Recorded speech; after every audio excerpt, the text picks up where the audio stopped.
little bit of weather stuff now. Okay, I won't get too technical because meteorologists tend to get into the science of things, and you guys want to know the real cool stuff. But really, it was just a big storm that was going through the Great Lakes. Chicago had high winds and blowing dust behind it, and out ahead of the storm, the interesting part, I'm going to kind of move through here quickly, there was all this dry air. Remember you talked about how heavy the air felt? And it was actually sunny. It was warm that day. It got really warm as the day went on. The sun was out, and what happened was, this is a, what this means, a 700 millibar level means this is like about 9,000, 7,000 feet above our heads. And dry air came in. And what that did was it put a lid on things. So the air at the surface started heating up. And how many of you guys put a lid over top of your pots on a stove? And your mom has to come in and clean up the mess after the lid blows off, right? Oh. Okay? Well, that atmosphere does the same thing. The dry air acts like a lid and holds the hot air underneath, and it keeps bubbling up, bubbling up, bubbling up. And all of a sudden, it gets so hot, it just breaks through the dry air. And then, that's what happened. At about 2:30 in the afternoon, all the thunderstorms started going off. Okay? The other part about it was, this is more up toward about 18,000 feet. And you had a lot of the winds were kind of going like this. They're like diverging away from each other. So it's almost like a big vacuum cleaner. It was just basically sucking the air from the surface and taking it up out of the atmosphere. And so thunderstorms were able to build up pretty quickly with that. And then aloft, you had this jet stream that was going at 100 miles an hour plus, and it was moving. So if you're trying to take off out of New York City and go to Chicago, you go through that airplane's probably going, you know, bucking up against it. So you had a very strong jet stream coming across, and again, that really helps the thunderstorms to develop. That's sounding. This was the problem. Okay, this is what got forecasters really nervous. This is the actual satellite picture. Okay, this is 1 o'clock in the afternoon. All right. The Shannon forest is over here. It's all clear. There's some thunderstorms developing up in here. Ontario is already having tornadoes at this point. These thunderstorms that are up here are becoming tornadic. Okay, and remember, Canada had a bad tornado outbreak in all this. By 2 o'clock, all right, we were still nervous because things weren't happening. They should have been happening by now, but nothing's happening. Already, this squall line up here, getting a lot of reports of tornadoes up across Canada, but nothing here. There's some clouds starting to show up right now around Cleveland. In fact, I think part of this grouping of clouds that you see right there is what's eventually going to become the tornado downstream.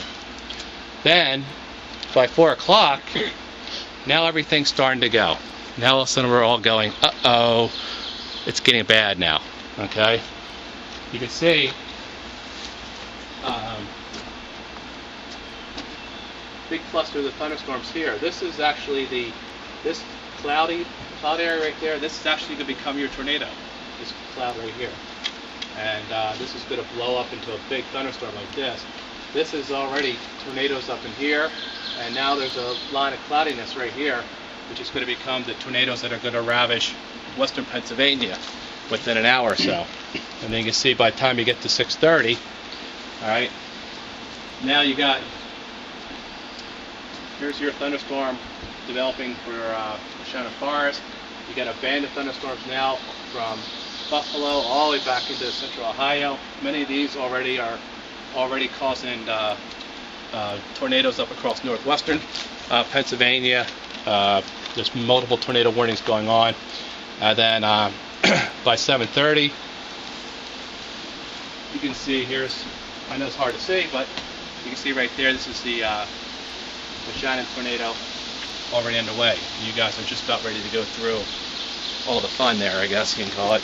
And you can see behind it all the other tornadoes. Now, what's interesting is we actually got radars. I found radars.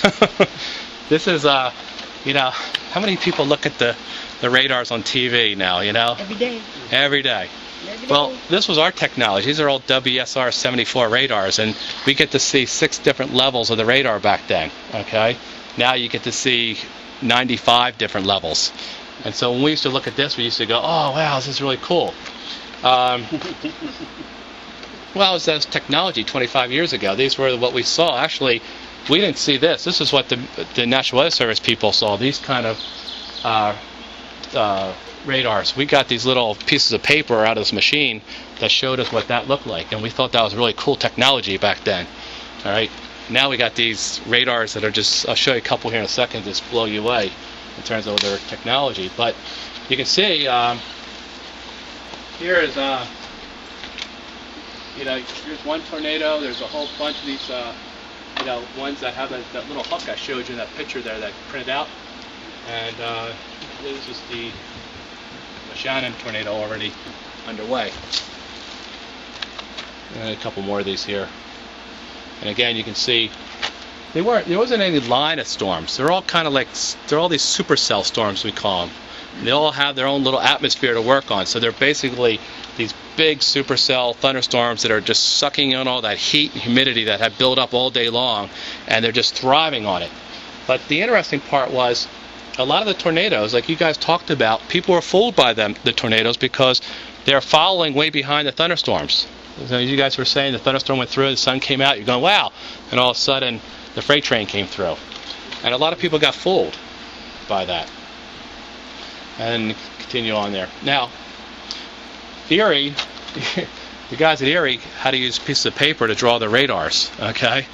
Again, show you how old technology was. And can you imagine having this technology today with all your trying to tell people there's a tornado coming down your street and you're drawing it on a piece of paper? I think everybody would be just kind of like horrified to know that. All right, and here's the one that I gave you a picture. This is the actual radar scope out of Penn State University, the ones I printed out right here. And this is what it looked like. You can see the very well wrapped tornado right in here. Okay, this is what we call the hook echo. And this is rotating. And you guys, you talked about the dry air, the sun coming out. This was it right here. Came in here. And you guys would have been probably about right there, I would think, at this time. A lot of times, especially back then when the radar was only one color, I'm sure a lot of tornadoes, there was a question of, is there really a tornado in there or not? But when you saw something like this, it was obvious there was a big tornado in there. Yeah. There was no detail. Those radars were so weak, there's no details, okay? You know, you couldn't see where the hail was. You can't see anything. You just got this fuzzy scope. And but this tornado was so strong, just so unbelievably big and strong, that you were able to see the actual rotation behind it. And then we took the same image and put it over top of Google Earth. Okay. Again, you're welcome to get a picture up here if you want that.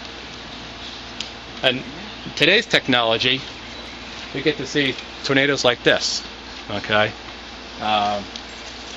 This was out of Wichita, Kansas, a couple weeks ago, and you can see again the nice hook echo, the tornado. In fact, if you look right there, you see the eye of the tornado. Okay. Tornadoes actually have eyes in them, just like hurricanes. And then this image is actually the winds. We're looking at the actual winds in the tornado, and you can see this kind of purple spot there. That's really the debris being picked up by the radar. The trees, the cars, the houses, all the debris being picked up. We actually call that sort of the debris field being shown up on the radar.